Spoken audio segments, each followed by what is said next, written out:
Ladies and gentlemen, Minister for Foreign Affairs of Iceland, Thordarson, and Secretary of State of the United States of America, Mr. Mike Pompeo.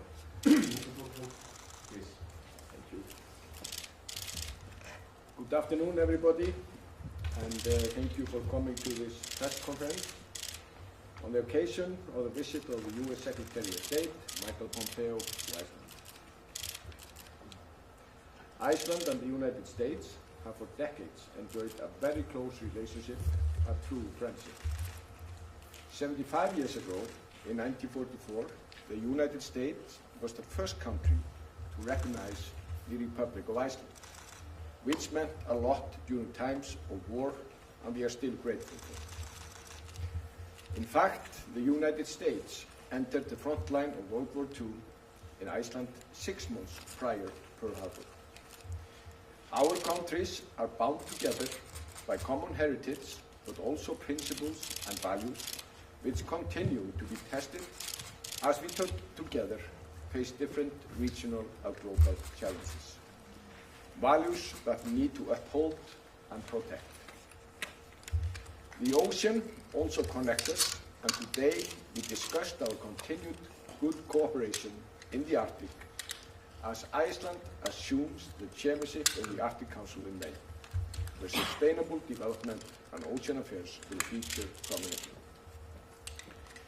As geographic changes in the high north and the Arctic becomes more accessible through alternative transportation routes, we need to enhance our cooperation even further, for example, in fields like search and rescue.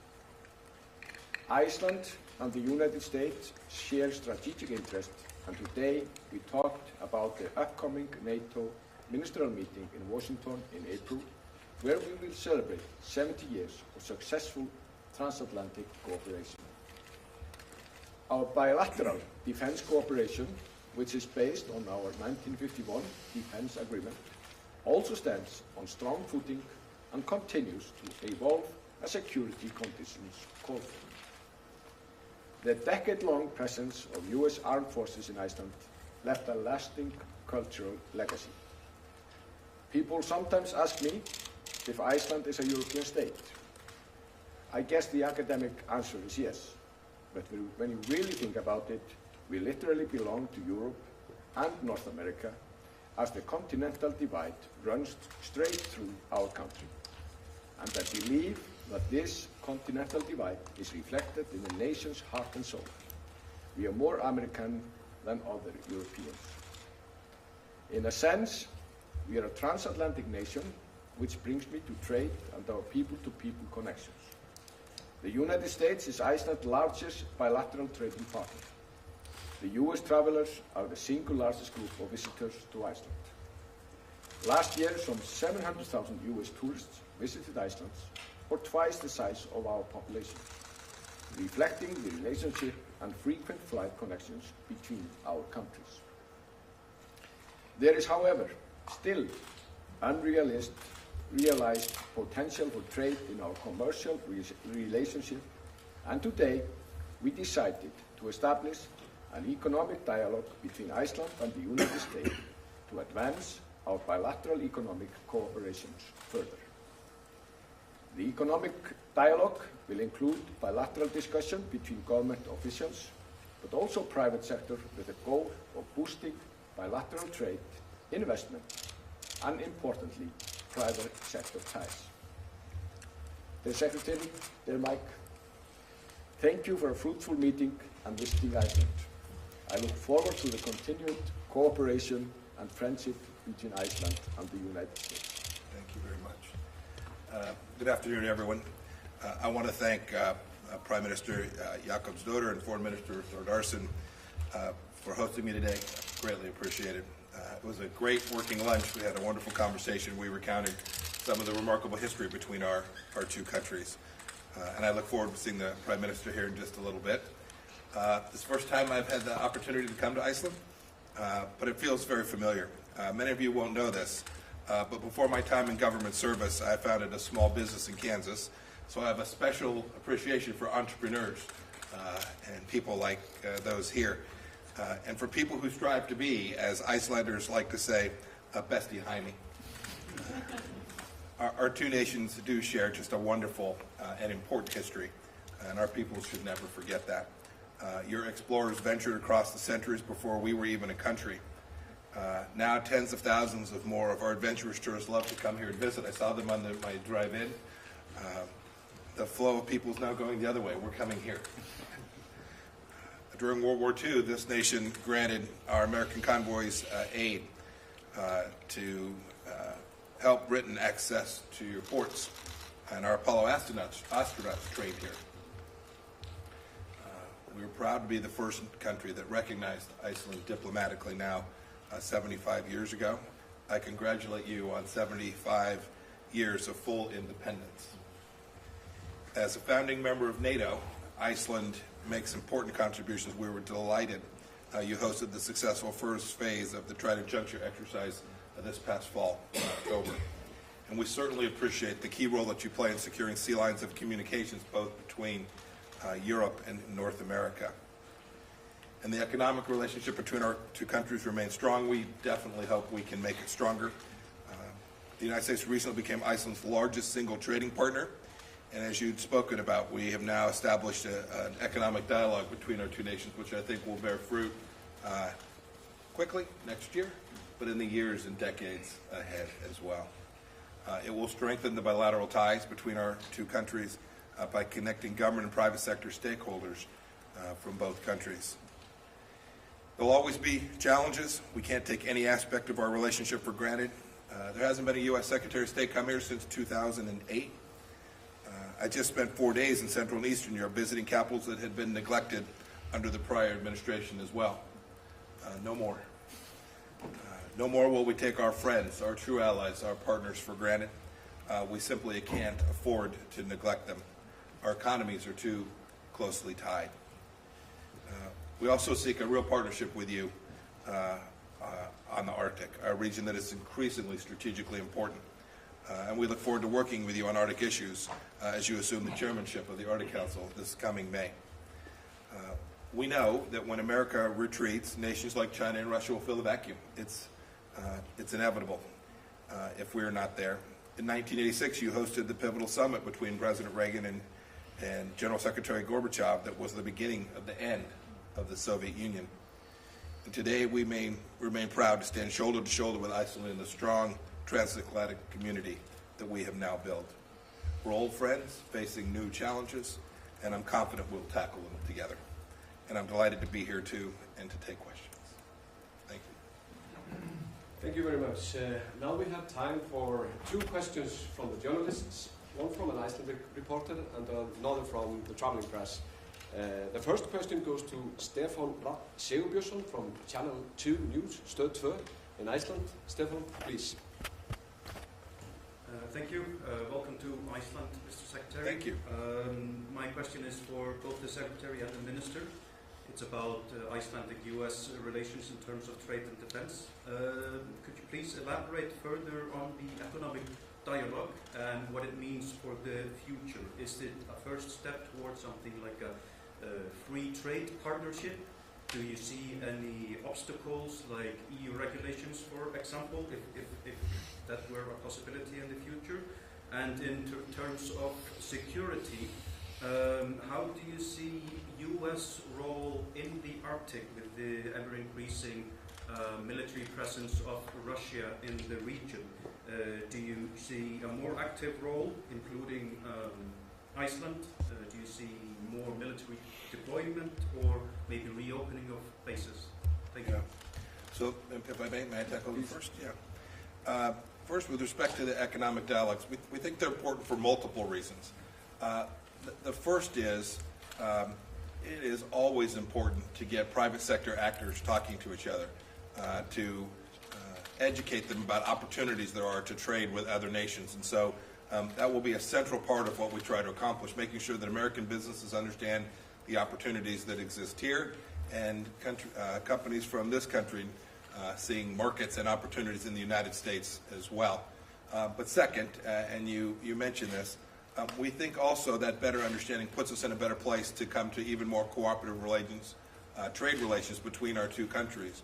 whether they'll ultimately be fulfilled through a formal trade agreement, which if we can accomplish would be a really good outcome, or whether they simply come from a set of common understandings where we reduce costs, reduce friction, reduce barriers to entry for our companies to work inside the other countries.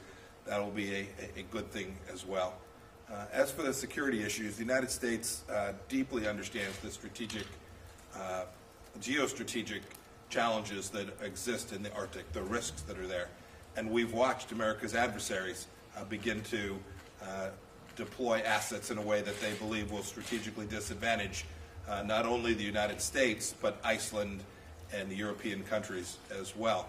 And so what the form of that effort will take, I think, remains to be determined, but I am very confident that America and Iceland working together will achieve outcomes, and I look forward to being part of this as Iceland takes over the Arctic Council of determining how and where best to deploy assets, not simply military assets, but all of the assets, the enormous advantages that we have by being democracies, rule of law countries, all of the things that have made us strong for all these years to ensure that the Arctic doesn't become a threat to those very values. Well, thank you. First, we can talk about the trade relations. Of course, they are good, but we can also always improve. And I think that we take the best things when it comes to the European cooperation. We are a part of the EEA, and being part of the EEA means that we are not a part of the customs union. So it means that we can make a free trade deal with every nation which we want, and we have done so. We also look at free trade as a very important thing, and want to look at it in a constructive way. What you were mentioning are technical barriers, which is of course a threat to free trade. But I think we need to look into it in a constructive way. We are a pure example, Iceland, of the importance of free trade. We are probably one of the poorest nations in Western Europe 100 years ago. Now we are one of the richest. One of the reasons, and we would never have been where we are if we wouldn't have access to other markets, and our markets wouldn't be open. So that's the basic idea. And I am very pleased that we have to hear the words of the Secretary, and also that we have decided to take this important step, and I think it's right that we should try to do it as quickly as possible, because at the end it's a rather simple thing if you look at it in a constructive way. But I think it's important that we start the dialogue, start the work, and then we will see the outcome. But of course, we would like to see closer trade relations with the U.S., and a free trade deal, of course, is something that we are looking for. When it comes to the Arctic and the security and defense, then we have a very clear strategy, Iceland, when it comes to the Arctic. We want to see it sustainable, not only when it comes to the environment, but also economically and socially. There are 4 million people who live in the Arctic, and we have to think about their needs and their will when it comes to the area. And also, it's very important that we see Arctic in the near and distant future as a peaceful, low-tension area. So that's what we are aiming for, and that's what we've been discussing, and that's what we will work with U.S. and other partners to see that it will happen. And also, because you mentioned Russia, that's another nations that we have worked very closely together on when it comes to the Arctic. And Arctic has been, so far, and hopefully in the near and distant future, an area which every partner who are involved, especially in the Arctic Council, agree of the importance of seeing the Arctic as a low-tension, peaceful area where you have the rule of law. And long may it continue, and we will do everything we can to achieve that. Thank you. And now a question from the international media. Leslie Roton from Reuters, please. Good afternoon.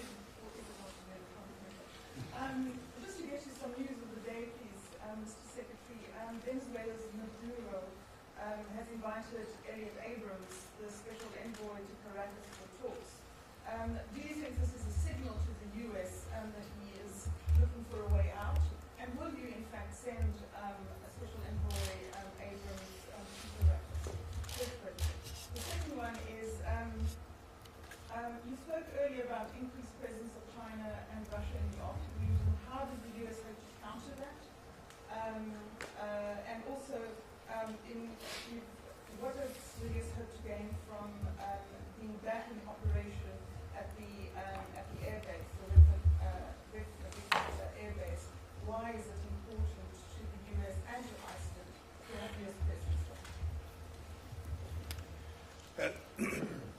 As for Venezuela, Leslie, you've traveled with me before. You're asking me to comment on something we're going to do in the future, and I have steadfastly and consistently refused to tell anyone what our strategy is with respect to achieving our end state goal for Venezuela, which is getting the outcome for the Venezuelan people that they so richly deserve, while this man Maduro has created a humanitarian crisis that is unequaled in a nation where there was no armed conflict. And we as soon as this weekend, will continue to deliver massive humanitarian assistance. We hope that Mr. Maduro will allow that into his country.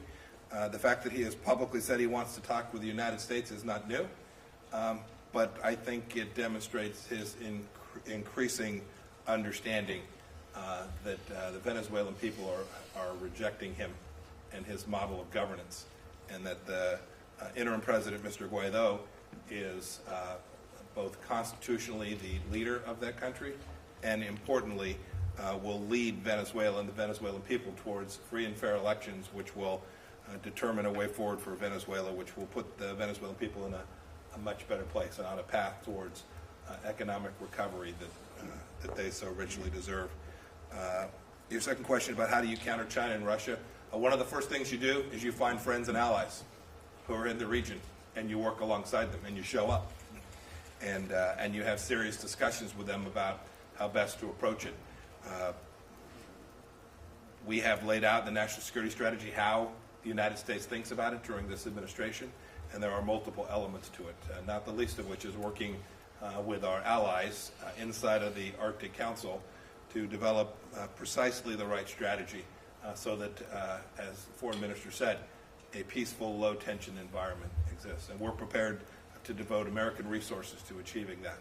And then your third question was about the American presence. We welcome the invitation to be here, to do what is important work that our military is doing here.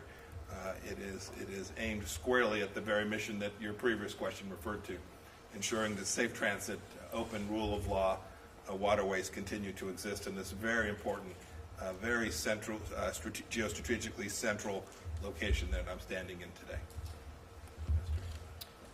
Well, thank you. When it comes to Venezuela, then we all know about the situation. I think what we are hoping, and I think it's very good, that like-minded nations have put a pressure on Maduro to hold democratic elections, which of course is very important. I think I don't need to describe. Mr. Secretary has done that in few words about the situation, which is of course really serious. And I hope that this is a sign of good things, but to be honest, I don't know. When it comes to the bilateral relations on defense and security and our membership of NATO, it's always the same, our same aim. We want to see peace, especially this part of the world, and of course and the world as a whole. That's the reason we joined NATO in the first place. That's the reason we made the bilateral agreement between us and the US. And low attention means that we don't need to do as much, but unfortunately things have changed a bit since 2014, as we all know, but we will hope that we will see it change in another direction in the future. But as we speak, then the situation is as it is. Thank you very much, U.S. Secretary of State Mike Pompeo and Minister Thordarson. Thank you. I would also like to thank you all for your questions, and I think the two gentlemen are about to leave the room now. Thank you all. I asked the Icelandic press to remain seated while the international press follows as well. Thank you very much for today. All right, guys, we're getting on the press van. Upstairs to the right, please.